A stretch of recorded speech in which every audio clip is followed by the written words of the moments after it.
स्वागत है आप सबका लवली रनर कोरियन ड्रामा के हिंदी एक्सप्लेनेशन में। तो यहाँ पर किमते सोफे पे सो रहा होता है। संजय उसे घूर रहा था। किमते उसे कहता है, डरो नहीं, तुम्हारे सोने के बाद मैं एमसोल के घर में नहीं जाने वाला हूँ। संजय कहता है, तुम्हारा भरोसा नहीं है।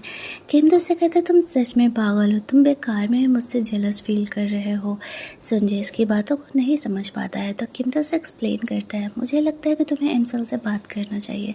अगर वो तुम में इंटरेस्टेड नहीं होती तो भला वो मुझसे क्यों आती बोलने के लिए कि मैं तुम्हें प्रोटेक्ट करूं या मैं तुम्हें फ्यूचर में प्रोटेक्ट करूंगा। तुम्हें एमसोल से इस बारे में जाकर के बात करना चाहिए। संजय शॉक्ड और कंफ्यूज दोनों था क्योंकि उसका राइवल उसे कह रहा है कि उसकी होने वाली गर्लफ्रेंड उसमें इंटरेस्टेड है, मतलब कुछ तो बात है। यहाँ पर वो संजय का टिकट देखता है और कहता है कि क्या वो सच में शहर छोड़ करके जा रहा है। संजय इस बात का जवाब नहीं देता है और वो टिकट लेकर के अपने कमरे में चले जाता है। वो भी कंफ्यूज था। अगले कुछ दिनों में ही उसे निकलना था।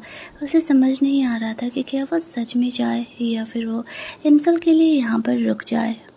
दूसरी साइड एमसोल वो लेक पर का मर्डर हुआ था उस बारे में इन्वेस्टिगेट कर रही होती है, लेकिन उसे कुछ खास नहीं पता चलता है और वो केस अब तक सॉल्व भी नहीं हुआ था। वो सोचती है कि बेहतर है संजय चला ही जाए, तो उसे सेफ रखने के अलावा मेरे पास और कोई ऑप्शन नहीं है।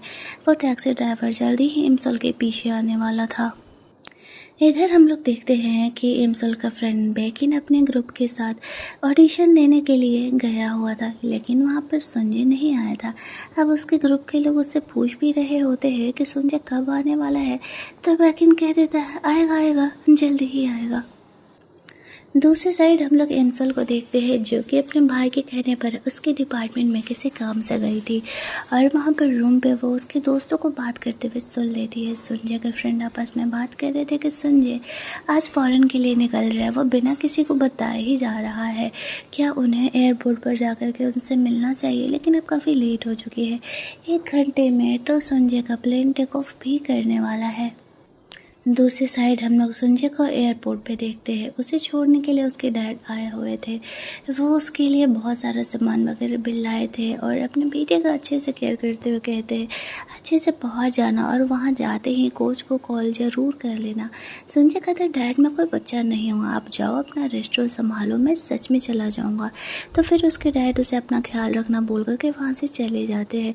इधर संजय कन्फ्यूज़ था कि उसे क्या करना चाहिए, क्या उसे वेट करना चाहिए या नहीं। दूसरी साइड हम लोग बेकिन को देखते हैं जो कि यहाँ पर अब पहुँचने ही वाला था वहाँ पर ऑडिशन देने के लिए, लेकिन अब तक संजय यहाँ पर आया नहीं था। उसके टीम मेंबर्स उससे पूछते हैं कि बताओ सच क्या है। वो लोग अंदर जाते हैं। इंटरव्यू लेने वाले वो से पूछते हैं कि तुम्हारा 4th वोकलिस्ट कहाँ है। तो हमें ऐसा दिखाया जाता है कि बेकिन कह देता है कि संजय नहीं है। अब इनके साथ क्या हुआ, वो लोग सेलेक्ट हुए हैं नहीं, वो हमें थोड़ी देर बाद बताया जाएगा। संजय अपने टिकट को देख करके कंफ्यूज था कि वो क्या करे। वो अंदर एयरपोर्ट की तरफ जा रहा होता है और हमें ऐसा दिखाया जाता है कि वो चला गया है। एरोप्लेन को जाते हुए एमसोल देख रही थी। वो सैड तो थी लेकिन साथ ही में सेटिस्फाइड भी थी कि संजय यहाँ पर शहर में नहीं रहेगा, तो वो इस बार एमसोल को बचाने के लिए नहीं आएगा और शायद वो फ्यूचर चेंज कर पाएगी। बट क्या सच में ऐसा होने वाला है? इधर बेकिन और ग्रुप वो ऑडिशन राउंड पास कर जाते हैं। किस तरीके से संजय तो यहाँ पर था नहीं, ये हमें इस एपिसोड में नहीं बताया गया है। बस उनका सिलेक्शन हो जाता है, यानी कि संजय इस ग्रुप में आने वाला है, ये तो कंफर्म है। इधर जब संजय को एरोप्लेन पर देख करके एमसोल लौट रही होती है अपने घर, तो वो इसी बारे में सोच रही थी कि वो इंसान उस पर कब अटैक करने वाला है। तभी उसे फील होता है कि वो ट्रक उसके सामने खड़ा है, जिस ट्रक से उस टैक्सी ड्राइवर ने उसे फॉलो किया था। अब वो जल्दी जल्दी वहाँ से भागने लगती है और वो ट्रक उसे फॉलो करने लगता है। क्या वो वही ट्रक था, वो देखा जाएगा बाद में। तो वो खुद को बचाते हुए वहाँ से भाग रही थी, तभी संजय सामने आ जाता है। एमसोल देख करके शॉक्ड जाती है। वो संजय को वहाँ से दूर जाने के लिए कहने लगती है। वो कहती है, तुम चले जाओ यहाँ से। बोलते बोलते वो बहुत रोने लगती है। वो ट्रक यहाँ पर एमसोल के साइड से निकल जाता है। उस ट्रक में कौन था ये हमें ड्राइवर का फेस नहीं दिखाया गया है। यहाँ पर उसके जाते ही इमसॉल थोड़ा सा रिलैक्स होती है और वो स्ट्रेस की वजह से बेहोश होने लगती है। तो सुंजय उसे संभाल लेता है, वो उसे हक कर लेता है। इमसॉल को होश आता है तो वो उसे खुद से दूर कर रही होती है और संजय को कहती है कि तुम क्यों नहीं गए, तुम्हें चले जाना चाहिए था, तुम्हें मुझे छोड़ करके चले जाना चाहिए था, तुम हर बार क्यों मुझे बचाने के लिए आ जा रहे हो, मैं तुम्हें इतनी बार कह रही हूँ मुझसे दूर रहो। संजय कहता है क्योंकि मैंने फिगर आउट कर लिया है कि तुम मुझे पसंद करती हो, इसी वजह से, और मैं तुम्हें किसी सिचुएशन में नहीं छोड़ करके जाने वाला हूँ। वो उसे वो वॉच दिखाता है, वही वॉच जो कि इमसॉल में उस टाइम कैप्सूल में डाली हुई थी। एक्चुअल में जाने से पहले संजय को अचानक से एयरपोर्ट पर वो टाइम कैप्सूल के बारे में कुछ लिखा हुआ दिखता है। तब उसे याद आता है इमसॉल ने भी तो वो टाइम कैप्सूल बनाया था और वो फ़ौरन के लिए ना निकल करके यहाँ पर वो टाइम कैप्सूल पढ़ने के लिए चले जाता है, जहाँ पर कि इमसॉल ने उसमें वो नोट लिखा था। तो वो समझ जाता है कि फ्यूचर में संजय को ज़रूरी कुछ होने वाला है, इसीलिए इमसॉल ने यह टाइम कैप्सूल उसके लिए बनवाया था। और जो भी किमते ने कहा उसे ये समझ आता है कि इमसॉल उसे प्रोटेक्ट करने के लिए कह रही है। इसका मतलब कि ये बात तो कन्फर्म है कि फ्यूचर में संजय को कुछ तो होने वाला है, शायद वो मरने वाला है।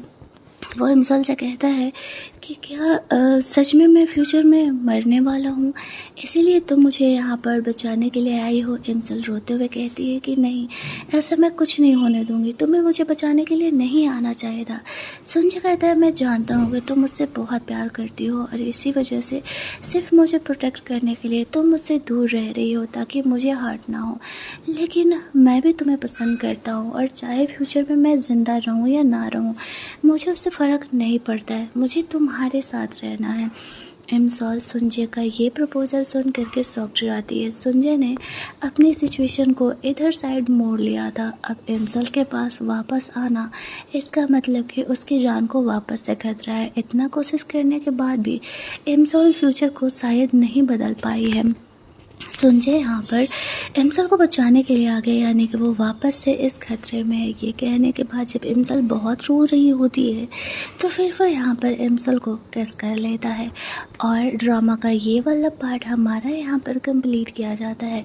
एपिलॉग में हमें दिखाया जाता है फ्यूचर का संजय का लाइफ, जो कि अभी बताया जा रहा है कि जिस बंदे ने संजय पर अटैक किया था उसे अभी पकड़ा नहीं गया है और जो संजय का ग्रुप था उसने नया एल्बम निकाला है और उसमें सिर्फ 3 लोगों को दिखाया गया है। तो क्या आगे आने वाले फ्यूचर में संजय उस ग्रुप में नहीं होने वाला है या फ्यूचर में सच में संजय मरने वाला है, इसी सस्पेंस के साथ हमें 1 हफ्ते के लिए छोड़ दिया जाता है। अगर आपको ये कहानी अच्छी लग रही हो तो वीडियो को लाइक शेयर करना, चैनल को सब्सक्राइब करना, चैनल नया है थोड़ा सा इसे प्यार वगैरह अपना दिखा दो आप लोग। और मिलते हैं हम लोग इस लवली रनर कोरियन ड्रामा के एक और एपिसोड के हिंदी एक्सप्लेनेशन में। Keep watching.